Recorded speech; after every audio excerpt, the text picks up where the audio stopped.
Chiara Badano est une jeune Italienne, membre du mouvement des Focolari, morte à 18 ans des suites d'un cancer des os très douloureux. C'est Chiara Lubich, fondatrice des Focolari, qui lui donne le surnom de Luce, lumière en italien. Donc pour entendre Chiara Luce comme les Italiens, il faut dire en français claire lumière. Chiara Badano naît le 29 octobre 1971 à Sassello, dans la province de Savone, en Ligurie, dans l'Italie du Nord, au nord-ouest de la ville de Gênes. Son père, Ruggero, est chauffeur de camion. Chiara rencontre le mouvement des Focolari à l'âge de 9 ans.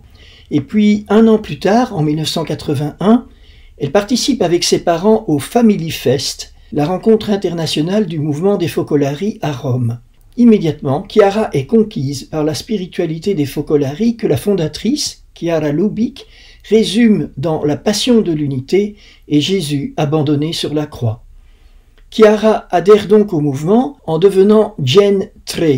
Gen, ce sont les jeunes du mouvement, et Gen 3, Gen 3, ce sont les jeunes adolescents.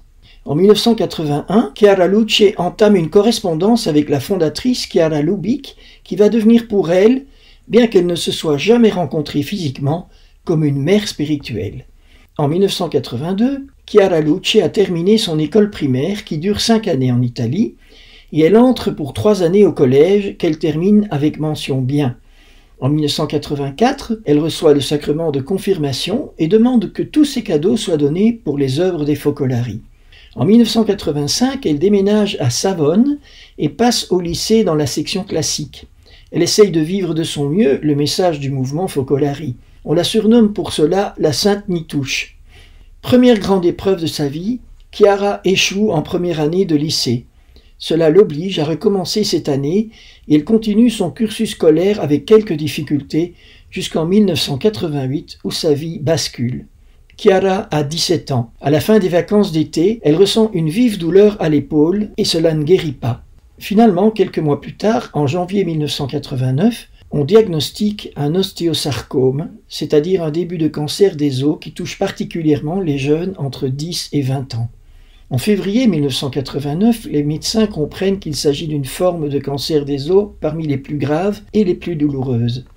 Les parents de Chiara sont mis au courant, mais ils ne disent rien à leur fille qui subit une première intervention chirurgicale. Malgré les douleurs que provoque sa maladie, Chiara se montre joyeuse et pleine d'humour. Elle découvre finalement la gravité de sa maladie à sa première chimiothérapie. C'est le choc. De retour chez elle, quand sa maman veut lui demander des nouvelles, elle répond « pas maintenant ». Elle s'enferme en silence dans sa chambre pendant 25 minutes. Puis elle en sort et dit en souriant à sa mère « maintenant tu peux parler ». Ces 25 minutes sont le tournant de sa vie. Elle a dit définitivement oui à Jésus. La maladie se développe rapidement. Les métastases prolifèrent. En avril 1989, Chiara perd l'usage de ses jambes, paralysée. Elle demande à continuer ses études par correspondance, ce qui nous vaut d'avoir certains de ses devoirs. Voici ce qu'elle dit par exemple sur le temps.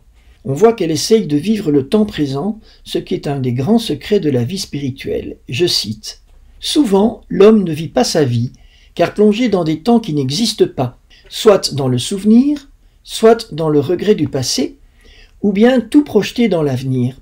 En réalité, le seul temps que l'homme possède est l'instant présent, qu'il faut vivre entièrement en profitant pleinement. En pensant aux années qui viennent de s'écouler, rendons-nous compte de tout le temps gaspillé et de tout ce que nous aurions pu faire. L'homme pourrait donner un sens à chaque chose en sortant de son égoïsme et en mettant en valeur chacune de ses actions en faveur d'autrui. » Fin de citation. Ce texte d'une adolescente explique avec ces mots une image que Chiara Lubich donne dans le mouvement. Elle compare notre vie au fait de devoir allumer une bougie qui passe devant nous sur un tapis roulant. Il faut allumer la bougie qui passe, symbole du temps présent. Si nous regardons les bougies qui vont arriver, pendant ce temps, nous ratons celles qui passent devant nous. Si alors nous essayons d'allumer celles que nous avons manquées, nous ratons de nouveau celles qui passent devant nous.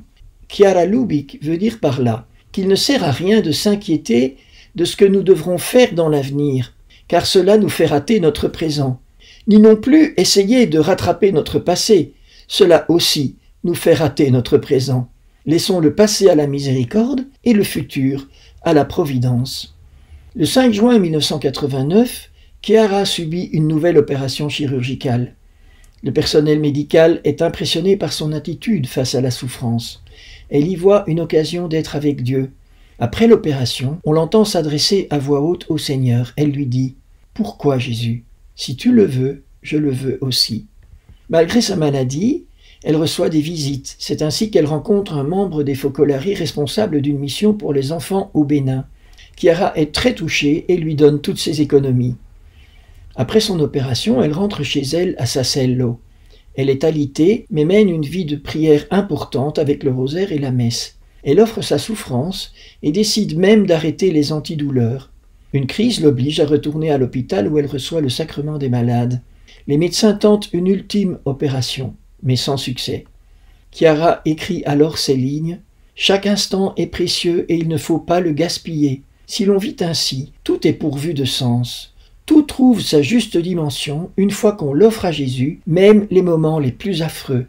Donc il ne faut pas laisser s'échapper la douleur, elle acquiert tout son sens en devenant une offrande à lui. » C'est pourquoi on a appelé plus tard Chiara Luce, mystique de la souffrance. Il ne faut pas croire que Chiara vit sur un petit nuage. Sa maladie est un vrai combat. Elle confie souvent à ses amis qui la visitent qu'il est difficile de vivre le christianisme jusqu'au bout. Mais désormais, les médecins n'ont plus d'espoir. Ils renvoient Chiara chez elle. Là, une lettre de Chiara Lubick l'attend dans laquelle la fondatrice des Focolari lui donne un nom nouveau, Luce. Et c'est sous ce nom qu'elle sera béatifiée. Chiara sait que sa fin est proche. Elle prépare elle-même ses funérailles comme une messe de mariage. Ses derniers mots à sa mère sont « Maman, au revoir. Sois heureuse parce que moi je le suis. » Elle meurt le 7 octobre 1990 après une nuit d'agonie à l'âge de 18 ans. Elle est béatifiée le 25 septembre 2010 en présence de ses parents. Voici ce que le pape Benoît XVI a dit le lendemain de la béatification de Chiara Luce lors de l'Angélus. « Chers amis, seul l'amour, avec un A majuscule, apporte le vrai bonheur. C'est ce que montre une jeune fille qui a été proclamée bienheureuse hier, ici à Rome. Je parle de Chiara Badano, une jeune fille italienne née en 1971, qu'une maladie a conduit à la mort à un peu moins de 19 ans, mais qui a été pour tous un rayon de lumière, comme le dit son surnom, Chiara Luce. Sa paroisse, le diocèse d'Achiterme et le mouvement des Focolari auquel elle appartenait sont aujourd'hui en fête, et c'est une fête pour tous les jeunes qui peuvent trouver en elle un exemple de cohérence chrétienne. Ces dernières paroles de pleine adhésion à la volonté ont été « Maman, au revoir. Sois heureuse parce que moi je le suis. Élevons notre louange à Dieu, parce que son amour est plus fort que le mal et que la mort. Et remercions la Vierge Marie qui conduit les jeunes, même à travers les difficultés et les souffrances, à aimer toujours plus Jésus et à découvrir la beauté de la vie. »